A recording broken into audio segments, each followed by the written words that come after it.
Nos murs ont des oreilles. Bonjour.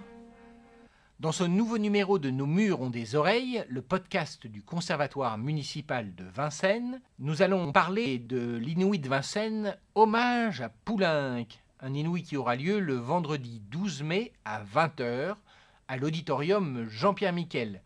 Les réservations sont ouvertes et conseillées, principalement par mail à conservatoire@vincennes.fr.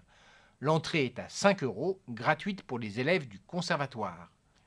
Pour cet Inouï, je reçois Kevin Lemareuil, professeur de saxophone du conservatoire. Bonjour Kevin. Bonjour Vladimir. Quelle est l'idée directrice de ce concert ? Justement, comme tu l'as dit, c'était un hommage à Poulenc. Le 30 janvier dernier, c'était les 30 ans de sa disparition, donc nous avons décidé de faire un concert hommage. L'idée était de mettre en avant l'écriture de Poulenc, qui avait une prédilection naturelle pour les instruments à vent. Il faut savoir qu'il a composé que 11 œuvres de musique de chambre et qu'il en a composé 9 qui font appel à des instruments à vent. Ah oui, donc une vraie prédilection. Quelles sont les œuvres de ce programme et quels instruments elles mettent en avant ? Ce concert va être axé autour des sonates. Donc nous aurons la sonate pour 2 clarinettes, souvent mise en avant pour son écriture, qui témoigne d'une certaine virtuosité et d'une certaine maîtrise des instruments, les clarinettes qui étaient très chères à Poulenc, car par leur sonorité, contrairement aux instruments à cordes, elles ne se rapprochaient pas de la voix humaine. Et donc les 2 clarinettes, alors, c'est Colline et... Alors sur ce concert, on va un petit peu tricher, notamment sur cette sonate pour 2 clarinettes, parce que Colline va donc jouer une partie de clarinette, et moi-même je vais jouer une partie de clarinette, mais au saxophone soprano. D'accord, donc un concerto pour 2 clarinettes, mais avec une clarinette et un saxophone. Exactement. Alors, une autre œuvre du concert. La sonate pour flûte, une sonate hommage à Elizabeth Sprague Coolidge, une flûtiste américaine qui a été créée par Poulenc lui-même au piano et Jean-Pierre Rampal, grand flûtiste. Cette pièce se démarque surtout par son deuxième mouvement, qui est une mélodie très douce et mélancolique, qui lors de sa création était très applaudie. C'est maintenant l'un des mouvements majeurs dans les sonates pour flûte, où la flûte, contrairement au premier mouvement, qui est une mélodie qui s'enhardit avec des trilles et qui se développe avec énormément de volupté, là est beaucoup plus discrète. Elle s'épanche du coup avec plus de pudeur et laisse davantage place au piano. Eh bien Kevin, je te propose d'en écouter tout de suite un extrait.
Alors une autre œuvre.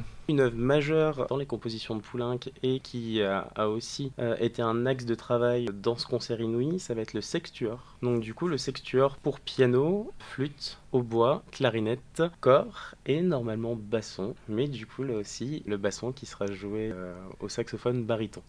D'accord, donc encore une petite tricherie. Absolument, mais que nous assumons. C'est le principal. Alors donc ce sextuor, ce fameux sextuor de Poulenc, qu'est-ce qu'on peut en dire? C'est un sextuor en 3 mouvements. On peut mettre le premier et le deuxième mouvement en miroir dans cette pièce, car les deux sont composés de 3 parties. Le premier mouvement commence de façon assez motorisée, parce que ça avance vraiment beaucoup, et un petit peu agressif. Et cette entrée en matière est brusquement interrompue par un solo de basson, donc là de saxophone baryton, auquel s'ajoute par la suite une grande section mélodique qui est beaucoup plus lente, plus posée, jusqu'à un sommet émotionnel qui est conclu avec une courte justement réexposition de la première partie, donc rapide. D'accord. Au contraire, dans le deuxième mouvement, qui est aussi en 3 parties, on commence justement avec un mouvement qui est beaucoup plus lent, où on s'épanche un petit peu plus sur la mélodie, et on a justement une partie centrale qui est un court galop, en contraste justement avec les parties extrêmes, donc le début et la fin. Du coup, dans le premier mouvement, on a des parties rapides au début et à la fin, et du lent au milieu, et pour le deuxième mouvement, c'est l'inverse. Et il y a un troisième mouvement, c'est ça? Et du coup, un troisième mouvement donc, qui va être beaucoup plus virtuose, puisqu'on a affaire ici à un rondo. On va avoir un thème qui revient en alternance avec des couplets. Et ces couplets, justement, Poulenc fait plusieurs références, notamment à la première symphonie de chambre de Schoenberg, à certaines mélodies de Kurt Weill et à des valses de music-hall. Et contrairement à toute l'ambiance assez effrénée de ce troisième mouvement, ça se termine avec un épilogue qui se rapproche très fortement d'une marche funèbre. Alors on écoute tout de suite un extrait du sextuor pour flûte, hautbois, clarinette, cor, basson et piano de Francis Poulenc.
Rappelons que lors de l'Inouï, le basson de ce sextoire sera remplacé par le saxophone baryton. Alors d'autres œuvres de ce concert? Il y aura une élégie pour corps, qui n'est pas une des œuvres les plus connues du grand public, qui va être assez connue pour les cornistes, mais une œuvre qu'on n'a pas vraiment l'habitude d'entendre. Donc ce serait vraiment l'œuvre inouïe du concert. Oui.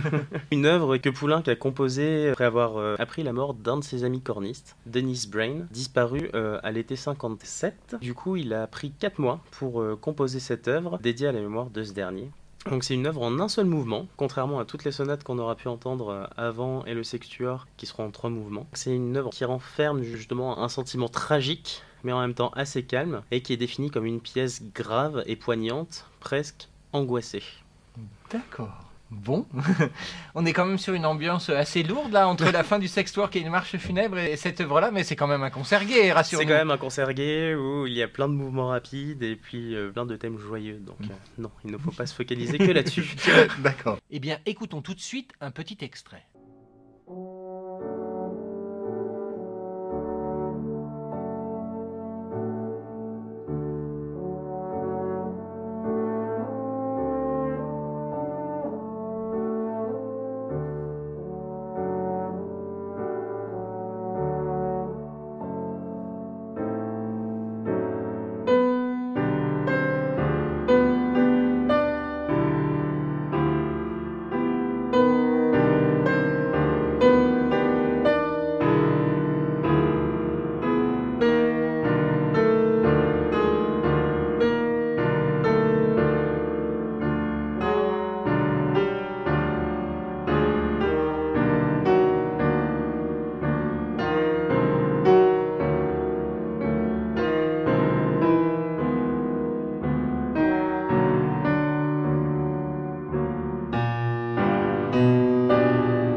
Il y a aussi une sonate pour clarinette.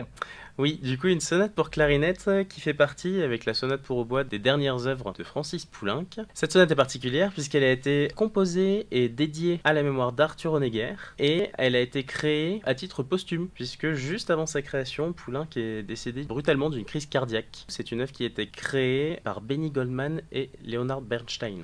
Ah oui, excusez du peu. Pour compléter le concert, il y aura aussi d'autres œuvres. Oui, il y aura aussi une sonate pour hautbois et piano. Il y aura aussi, du coup, une sonate pour saxophone, cette fois-ci, donc, qui n'est pas de Francis Poulenc, qui a été renommée sonate à la manière de Francis Poulenc, d'un compositeur néerlandais qui s'appelle Wijnand van Klaveren, qui reprend un petit peu tous les codes de composition et d'écriture de Francis Poulenc, mais dans une pièce pour saxophone. Alors parce que Poulenc n'a pas écrit pour le saxophone alors? Et non, malheureusement. Disons quelques mots, Kevin, peut-être sur Poulenc. Francis Poulenc, contrairement à certains grands compositeurs, n'est pas passé par le conservatoire. Il a étudié le piano avec Ricardo Vignès, grâce auquel il a rencontré d'autres compositeurs tels que Erik Satie, qui est devenu un de ses amis, et Charles Koechlin, auprès de qui il s'est perfectionné au niveau de l'écriture et de la composition. Mais il faut quand même noter que Poulenc travaille essentiellement de manière autodidacte, et qu'il étudie par lui-même les œuvres de Debussy, de Schubert et Stravinsky, qui étaient ses premiers coups de cœur pour l'écriture, avant de se plonger dans de grands traités de composition. Il a écrit pour la voix et pour les instruments, et on peut voir qu'il a différentes sources d'inspiration, qui vont de poètes d'avant-garde comme Jean Cocteau, Paul Éluard ou Guillaume Apollinaire, et qu'il a aussi des idées plus légères, puisqu'il a composé une histoire en lien avec l'histoire de Babar. Donc l'histoire de Babar et ses aventures de Cécile et Jean de Bruneuf. Donc un répertoire assez varié. Oui, puis ça va après sur des œuvres même religieuses. Poulenc qui faisait aussi partie du fameux groupe des 6. Qui a été créé sous l'impulsion de Jean Cocteau et Erik Satie. Il était composé de Francis Poulenc, Georges Auric, Louis Duret, Arthur Honegger, Darius Milhaud et Germaine Taillefer. Et il se veut une réaction contre le romantisme, contre la musique de Wagner, mais également dans une certaine mesure contre le courant impressionniste, incarné par un de ses coups de cœur, donc Claude Debussy. C'est un groupe dans la période d'entre-deux-guerres qui se déclare auteur d'une musique néoclassique, donc qui se réfère à la musique classique, à la musique baroque et moyenâgeuse, tout en y ajoutant des éléments plus modernes avec de la musique polytonale, différents modes de jeu et de nouvelles formes orchestrales. Et alors, est-ce qu'il y a des œuvres du concert là qu'on pourrait sentir influencées par ce groupe des 6 ? Du coup, une bonne partie, parce que vous allez voir que dans certaines pièces, notamment la sonate pour 2 clarinettes, on sent justement cette polytonalité. Il y a des notes qui viennent un petit peu déranger l'oreille, des notes qui viennent un petit peu se frotter, se rencontrer, et justement, c'est ce qu'on n'a pas l'habitude d'entendre dans la musique dite classique. Pour se rendre mieux compte, écoutons un extrait.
Pourquoi vous n'avez pas choisi d'œuvres vocales, puisque la majorité de son travail, ce sont des œuvres vocales, et donc là, effectivement, le concert se concentre sur des œuvres instrumentales uniquement. Absolument, mais la pièce majeure et celle qui nous a donné envie de faire ce concert étant le sextuor, on est vraiment resté sur la présence des instruments avant, et plus particulièrement des bois, pour construire ce concert. On ne boude pas sa musique vocale, mais c'est vrai que ce n'était pas pour nous le thème de ce concert.